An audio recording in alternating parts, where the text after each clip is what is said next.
Suomi ei rohkaise riittävästi perheen kasvua. Lapsiperheiden tuet ovat lama-ajan tasolla ja perheen ja työn yhteensovitus, se on melkoinen haaste.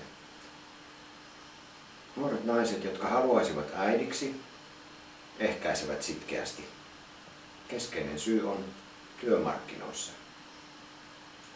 Nuorille naisille ei haluta tarjota turvallisia työsuhteita, sillä silloin nainen jättää sen ehkäisyn. Nuori nainen tietää työnantajalle paljon kuluja. Nainen tulee raskaaksi, pitää äitiyslomaa, hoitaa pieniä näiden sairastaessa ja työnantaja joutuu maksamaan tästä.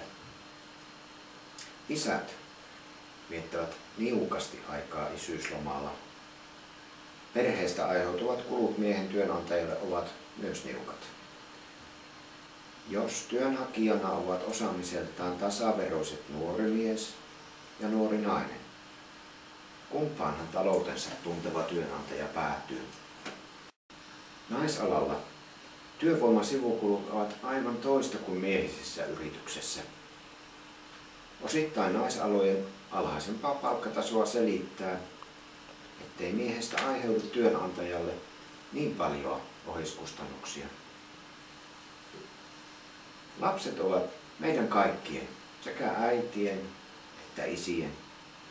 On oikein, että lapsista aiheutuvat kulut jaetaan kaikkien työnantajien kesken. Vihreät ovat ajaneet tätä pitkään.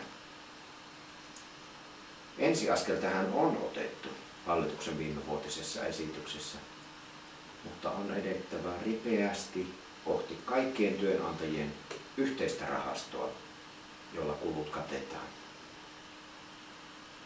Toinen vihreä vaatimus on saada isät kiinteäksi osaksi perhettä. Isät usein syrjäytyvät perheen arjesta töihin ja ylitöihin, naisten kantaessa päävastuun lastenhoidosta. Tarvitaan uutta isyyttä. Isääntyminen tarkoittaa, että isä kasvaa isän rooliin ja ottaa paikkansa perheessä. Isääntymistä edistää, jos isätkin ovat päävastuisia kasvattajia. Islannista on rohkaisevia kokemuksia. Siellä isät ovat 3 kuukautta lasta hoitamassa.